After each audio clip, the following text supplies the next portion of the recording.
पश्चिम बंगाल में काउंटिंग के बीच कई इलाकों में हंगामे की खबर भी आ रही है।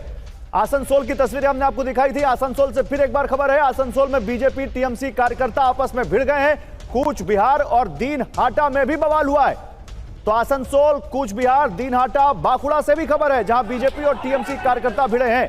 पश्चिम बंगाल में राजनीतिक हिंसा का एक लंबा इतिहास रहा है। इस बार के चुनावों में कंपैरेटिवली आप देखें तो कम हुई है हिंसा, लेकिन एक बार फिर काउंटिंग के दिन देखिए सुरक्षा बलों को कड़ी मशक्कत करनी पड़ रही है। कई जगहों से हिंसा की खबरें आ रही हैं। आसनसोल, बांकुड़ा, कूच बिहार, दीनहाटा, इन सब जगहों पर बवाल हुआ है, हंगामा हुआ है। टीएमसी और बीजेपी के कार्यकर्ताओं के बीच भिड़ंत की खबर है, जहां पर सुरक्षा बलों को कुछ जगहों पर लाठीचार्ज तक करना पड़ा है। तो ये तस्वीरें रह रहकर अब फिलहाल आती हुई, और ये चिंताजनक तस्वीरें हैं। काउंटिंग के बीच जिस तरह से कई इलाकों में अब हिंसा की खबरें सामने आ रही हैं, ऐसे वक्त में जब ये तय हो चुका है कि भारतीय जनता पार्टी यहां पर इतिहास रचने जा रही है, टीएमसी और बीजेपी के कार्यकर्ताओं में झड़प की, हिंसा की, ये खबरें बहुत चिंताजनक हैं। जबरदस्त सिक्योरिटी फोर्सेस हर जगह लगाई गई हैं, भारी बंदोबस्त किए गए हैं सुरक्षा के, और काउंटिंग के दौरान ही जिस तरह से हिंसा की तस्वीरें सामने आ रही हैं जगह जगह से, ये अपने आप में बहुत चिंताजनक तस्वीर है। बिल्कुल। कमीशन की इस बार दाद दी जा रही थी इस बात को लेकर कि बहुत शांतिपूर्ण माहौल में कंपैरेटिवली पिछले चुनावों से इस बार चुनाव आयोग ने चुनाव कराए हैं। नहीं, इस बारे में हो रही है वो चिंता का समीर, जो आप कह रहे हैं, अरविंद मोहन जी हमारे साथ हैं, सीनियर जर्नलिस्ट हमारे साथ पैनल में, उनसे बात करते हैं इस बारे में।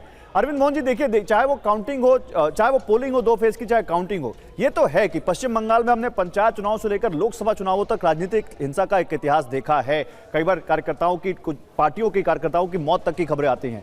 क्या इस बार माने कि इलेक्शन कमीशन ने सुरक्षा का ऐसा जो इंतजाम किया है वो काबिल तारीफ है, वो जो हम देख पा रहे हैं इस बार?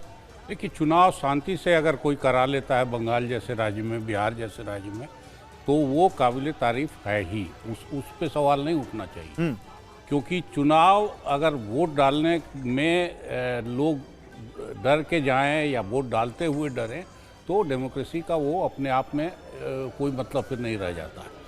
लेकिन कई बार ये हुआ है, या इस बार भी कई जगह ये लगता है कि जो इंतजाम हो रहा है वही डराने वाला है, या वो इशू बनता लग रहा था कि वही डर पैदा कर रहा है। तो फिर ऐसी सुरक्षा पे भी सोचना चाहिए। नहीं तो इसी टीएमसी ने तो ये आरोप लगाया कि भाई ये जो इतना जबरदस्त सुरक्षा बंदोबस्त किया गया है, केंद्र की तरफ से सुरक्षा बलों को तैनात किया गया है, ये हमारे वोटर्स को डराने की कोशिश हो रही है। लेकिन देखिए, एक बड़ा उलटफेर हुआ है। अरविंद जी, जरा नजर डालिए आंकड़ों पर, 2 डिजिट में आ गई है टीएमसी। ये बहुत बड़ा उलटफेर है।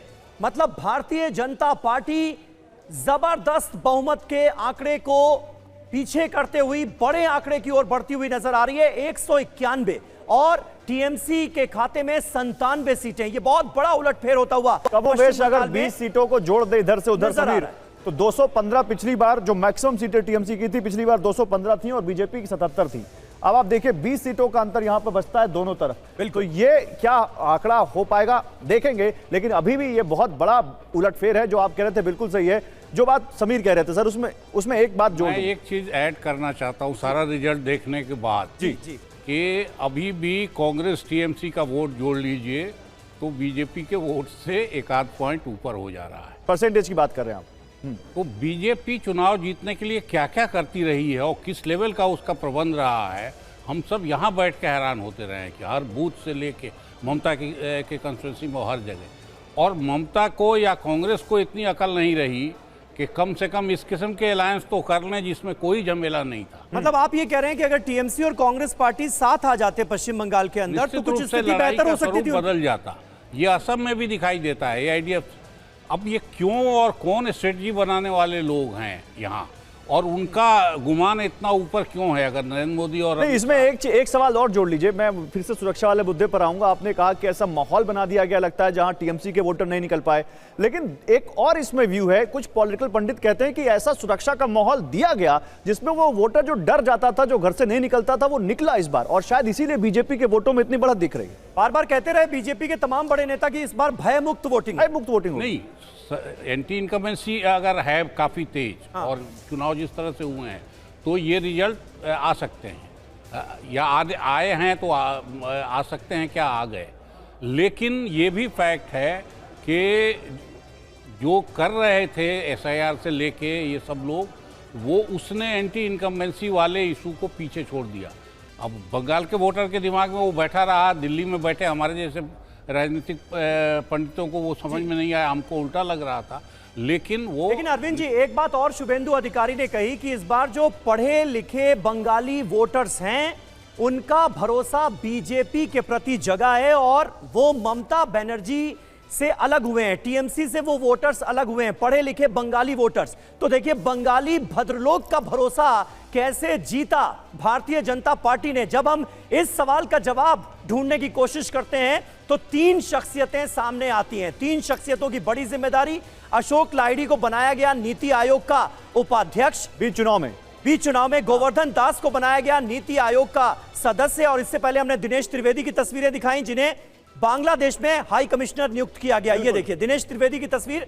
3 शख्सियतों को यह बड़ी जिम्मेदारी दी गई थी, भद्रलोक का भरोसा जीतना। पढ़े लिखे बंगाली वोटर्स जो हैं वो बीजेपी के पक्ष में आए, टीएमसी का साथ छोड़कर। ये बहुत बड़ी जिम्मेदारी जो ज्यादा कहीं ना कहीं इसमें कामयाबी जो ज्यादातर शहरों में रहता है, ज्यादातर उच्च जाति का है या मिडिल क्लास का है, और जिसको अपनी एक जो उनका जो सांस्कृतिक दायरा है उसमें किसी और का घुसना की घुसपैठ पसंद नहीं है, वो क्या बीजेपी के पास आया? या दादा क्या आरएसएस जो 2021 के चुनाव से लगातार भद्रलोक को अपनी तरफ लाने की कोशिश कर रही थी, क्या वो भद्रलोक अब उनके करीब आया है? क्योंकि प्रेसिडेंसी में भी जिस तरह से बीजेपी जीत रही है, कोलकाता में जिस तरह से बीजेपी जीत रही है, क्या आप इसको आज देखते हैं ऐसे? बीजेपी का पक्ष में आया है या कितना ममता बनर्जी का खिलाफ गया है, ये देखना है। क्योंकि जो एंटी इनकम्बेंसी का बात हो रहा है ना, था लोग जो भ्रष्टाचार, करप्शन, जो चंदा लेना, इस पे शहर का लोग थोड़ा परेशान थे।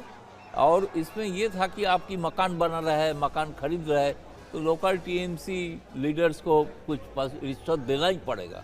कोई मकान बना रहा है तो उनसे ही सामान लेना पड़ेगा। इस तरह के सिंडिकेट रहा, जिसको कहा जा रहा था। सिंडिकेट मतलब जो ये एक ही गुट, उससे ही सब काम होगा। लोकल इकोनॉमी वही कंट्रोल करते थे। इससे भद्रलोक थोड़ा नाराज है। लेकिन मैं इसको यही बोलूँगा कि ये ज़्यादा दर पे ममता बनर्जी के खिलाफ है। दूसरी तरफ ये भी एक बोलना आश्चर्यजनक चीज़ है, मैंने देख रहा था कोई अपोजिशन गवर्नमेंट के खिलाफ ही एंटी इनकम्बेंसी होता है, लेकिन बीजेपी जब सत्ता में आ जाता है उसके खिलाफ एंटी इनकम्बेंसी होता ही नहीं है। मध्य प्रदेश, छत्तीसगढ़, बिहार, आप बोलिए कभी हारा ही नहीं। दादा देखिए एक बड़ी खबर आ रही है, एक बहुत बड़ी खबर आ गई। एक ये बड़ी खबर है और ये चिंताजनक खबर आ रही है। ये खबर हम ब्रेक करने जा रहे हैं TV9 भारतवर्ष पर। जल्दी से इस खबर को ब्रेक कीजिए। बांकुड़ा में टीएमसी दफ्तर पर बीजेपी का झंडा लगा दिया गया है। बीजेपी कार्यकर्ताओं ने झंडे लगा दिए हैं। बांकुड़ा में टीएमसी दफ्तर के ऊपर बीजेपी का झंडा लहरा दिया गया। ये देखिए तस्वीरें सामने आ रही हैं बांकुड़ा से, पश्चिम बंगाल के बांकुड़ा की ये तस्वीर, जहां पर बीजेपी का एक कार्यकर्ता टीएमसी के दफ्तर के ऊपर चढ़ गया और इमारत के ऊपर बीजेपी का झंडा लहरा दिया गया है।